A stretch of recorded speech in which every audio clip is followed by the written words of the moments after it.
mind has its own properties. So every layer of consciousness has its own properties. అట్టి దేహము జీవుని కొరకు, జీవుడు జీవుల పరస్పరత్వం కొరకు, జీవులు సర్వాంతర్యామి కొరకు ఏర్పడినవి. So here wonderfully explained more clearly by Master while explaining this stanza. So this physical body is given to us with all the properties to be utilized by the individual for a proper utilization. దేహము జీవుని కొరకు, మన శరీరం మన కోసం భగవంతుడు ఇచ్చాడు, మనం ఉపయోగించుకోమని. జీవుడు జీవుల పరస్పరత్వం కొరకు, then the individual is created by the lord to work out mutuality with other individuals. So we are expected to live mutually with all the other beings with good cooperation. That is what is expected by the Lord for us. జీవులు సర్వాంతర్యామి కొరకు ఏర్పడినవి. All the beings are created once again to reach the indweller, the light of the indweller. ఇది చూసారా, చాలా సూక్ష్మమైనటువంటి అంశాన్ని ఇచ్చారు. శరీరములు జీవులు కొరకు ఏర్పడ్డాయి. జీవుడు అనేటువంటి వాడు ఇతర జీవులతో పరస్పరత్వంతో జీవించడం కోసం ఏర్పడ్డాడు. ఈ జీవరాశులు అన్నీ కూడా అంతర్యామి కొరకు ఏర్పడ్డాయి, భగవంతుడి కోసం ఏర్పడ్డాయి. ఇందు దేనికి ప్రత్యేకమైన విలువ లేదు. So here in any of these entities there is no special preference either for the physical body or for the senses or for the mind or for the individuals or for the groups. This is all like a totality of this. This totality is the totality of the light of the Lord only, but there is no special entity for any of this in the creation. దేనికి ప్రత్యేకమైన విలువ లేదు. There no special value for any of this. అట్లే తాను ఆచరించుచు సర్వకర్మలకును ఏ పని జరిగినప్పుడు దాని నుండి ఏ పాపమును తాను అంటించుకొనడు. మనం చేసేటువంటి ప్రతి పని కూడా ఇది కనుక మనం తెలుసుకున్నట్లయితే మనం చేయవలసిన పనిని ఆచరిస్తూ ఉంటాం. ఏ పని జరిగినప్పుడు కూడా దాని కర్మఫలంతో మనకు సంబంధం లేదు కాబట్టి దాని పాపాలు ఆ పాపాలు మనకు అంటుతాయనేటువంటి భయం ఉండదు. పాపం ఎప్పుడు అంటుతుందంటే ఆ కర్మఫలం గురించి మనం ఆలోచిస్తాం. అప్పుడు మనకు రాగము ద్వేషము అనేటువంటి పనిచేస్తాయి. అప్పుడు అక్కడి నుంచి వస్తాయి పాపం అనేటువంటిది. So where from the sin is coming up? Where is the origin of the sin? Not merely by doing work you will get into the sin. You have to do the work. But when you do the work by being attached to the result of the work, this attachment to the result of the work brings us into desire and hatred,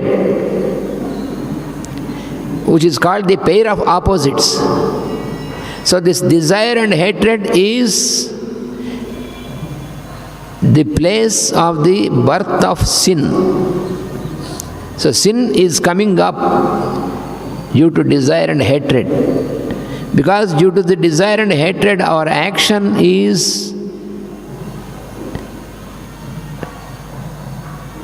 it became filthy action because of the desire and hatred.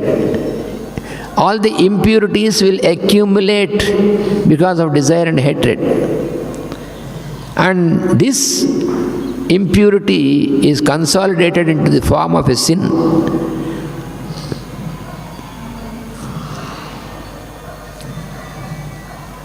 ఎప్పుడైతే రాగద్వేషములు అనేటువంటివి లేకుండా మనం, రాగద్వేషములు ఎప్పుడు లేకుండా ఉంటాయి? ఫలితం గురించి ఆలోచించకుండా ఉంటే రాగద్వేషాలు ఉండవు. అది so this desire and hatred can be avoided when you do not think of the result of the deed. పని చేయడమే తప్ప ఆ పని యొక్క ఫలితం గురించి నువ్వు ఆలోచించకుండా ఉంటే రాగద్వేషాలు ఉండవు. అంటే ఎట్లాగా? వివాహం చేసుకున్నావు, భార్య భర్త, పిల్లలు పుట్టారు. ఈ భార్య భర్త పిల్లలు అనేటువంటి ఇవి వాళ్ళ యందు నీ కర్తృత్వం, నువ్వు వాటి యందు నువ్వు చేయవలసినటువంటిది ఉంటుంది, నీ డ్యూటీ అంటారు.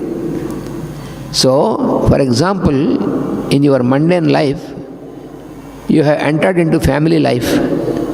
So you have a wife or you have a husband and you have children. So in this relationship you have certain duties towards each other.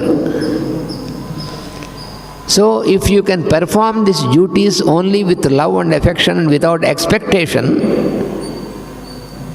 then you are not attached by any filth. Then there is no problem. Without, if you are doing without expectation, you are not entangled. వాడు నేను నా భార్య పిల్లల్ని పోషిస్తున్నాను అని అనుకున్నాడా, అక్కడ ఇరుక్కుపోతాడు. అక్కడే ఉంది అంత, నేను పోషిస్తున్నాను. అరే, పోషించేది భగవంతుడు. నిన్ను ఎవడైతే పుట్టించాడో, నువ్వు పుట్టడానికి కారణం నీకు ఎవడిచ్చాడో ఆయనే జీవులందరినీ పోషించేటువంటి వాడు, నువ్వు కాదు. ఏమనుకోకుండా మనం తీసుకోవాలి. మనం ఒక ఎగ్జాంపుల్ తీసుకోవాలి.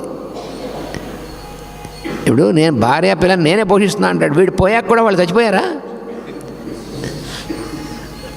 చాలా సింపుల్ అది. వీడు ఉన్నాళ్ళు వీడు పోషిస్తున్నాడు, బడుద్దాయిగాడు, వీడు పోయాడు అనుకోండి, అప్పుడు వాళ్ళు చచ్చిపోయారా ఆకలితో? వాళ్ళు అప్పుడు కూడా ఎలాగో అలా బతుకుతున్నారా? మరి వీడు పోషించడం వీడు బొందా? అందరినీ పోషించేటువంటిది భగవంతుడు రా అనేటువంటిది ఎందుకు గుర్తుపెట్టుకోడు? This fellow thinks that he is responsible, he is taking care of his wife and children. That is partially true, not true at all, because it is the Lord himself who is taking responsibility of all the beings. He is taking responsibility of you, he is taking responsibility of your wife, your children and everybody. This we have to remember. We should not forget that the husband fellow, for example, if he feels that he is very much responsible for his wife and children, when he dies, even after that also they are living. That itself is a proof that he is not responsible. We never use our common sense.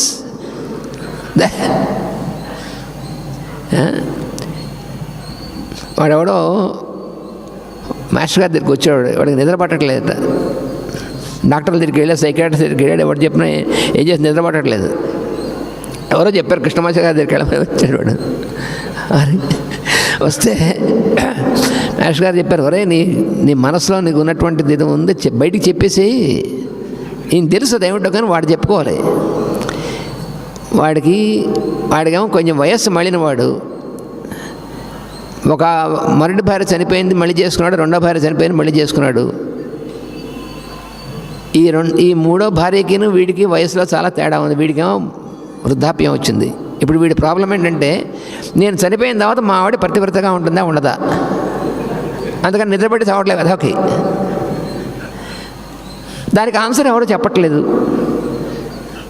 Master గారు లాంటి వాడు చెప్తారు, ఇంకెవరు చెప్తారు? Master గారిని అడిగితే master గారు అన్నారు, అరే నువ్వు చనిపోయిన తర్వాత నీ భార్య ఎలా అవుతుంది ఆవిడ అన్నారు. అప్పుడు వాడికి మెడుకు వచ్చింది, నిజమేనండోయ్, నువ్వు శరీరంలో ఉన్నప్పుడు ఈ బంధం వల్ల నీ భార్య అవుతుంది నిజమే, కానీ నువ్వు చనిపోయి అక్కడ వెళ్ళిపోయిన నువ్వు శరీరం వదిలేసి నువ్వు పోయిన తర్వాత నా భార్య అంటావేంటారు, నీ భార్య ఏమిటి అంతేనంటాను. అంతేనండి, మరి ఇంక అంతకంటే ఇంకేమిటి? ఆడు పతివ్రత అంటున్నావు కదా, నువ్వు ఉన్నప్పుడు పతివ్రత నువ్వు వెళ్ళిపోయిన తర్వాత ఆడు మామూలుగానే ఉంటుంది, కానీ నీకు వ్రత అంటే నిన్ను తలుచుకోవచ్చు కానీ నువ్వు దాని గురించి నీకెందుకు పడుద్దా అన్నారు. ఇప్పుడు నిద్రపడుతుంది వాడికి హాయిగాను. నిజమే అని తెలిసింది. Once there was a fellow who came to Master EK with the complaint of insomnia. He could not get sleep because he was thinking of some problem, and nobody could solve his problem. And he came to Master EK. And Master asked him, "You tell me what is your problem, why you are?" So he said, "This fellow, his first wife died. He married once again. Second wife also died, and he married once again. So now this third wife is much younger in age than this fellow. This fellow is getting older naturally, and she is very young. And the problem for him now is, if I die, will my wife will be loyal to me or not?" Due to this, he could not sleep, this poor fellow. Then Master asked him, "You fellow, when you die, how can she be your wife after your death?" It's common sense. She is your wife means only when you are in this body, because you have married together. You left the body, afterwards this relationship is gone. She is no more your wife. Then why do you think of this loyalty of hers after you leave the body? It's her own headache. So you think with common sense. Then he thought, yeah, it is true. Then he could sleep. His problem is gone. No psychiatrist could solve this problem. Only Master, by just with this word, he could solve this problem for this fellow. That is how most of us, we do not use our common sense in such things, in relationships. That is why we get into these entanglements. So that is what is given in this. తన చేతుల మీద కారణం ఏమనగా, తన చేతుల మీద జరుగుతున్న పనులు కూడా తన ద్వారా జరుగుతాయే కానీ తన వల్ల జరుగుటలేదు అని మనం గుర్తుపెట్టుకోవాలి. అవి జరుగుటకు తన చేతులు, కాళ్ళు, మనస్సు, ఇంద్రియములు వినియోగపడుటయే తాను ఆచరించట్లేదు కదా. మనకని మనం ఆచరించడం ఉండదు అని తెలుసుకోవడం అనేటువంటిది, అది నా కర్తృత్వం న కర్మాణి లోకస్య శృతి ప్రభు న కర్మఫల సంయోగం స్వభావస్తు ప్రవర్తతే అని 14వ శ్లోకం మనం పూర్తి చేసుకున్నాం. వాసుదేవ.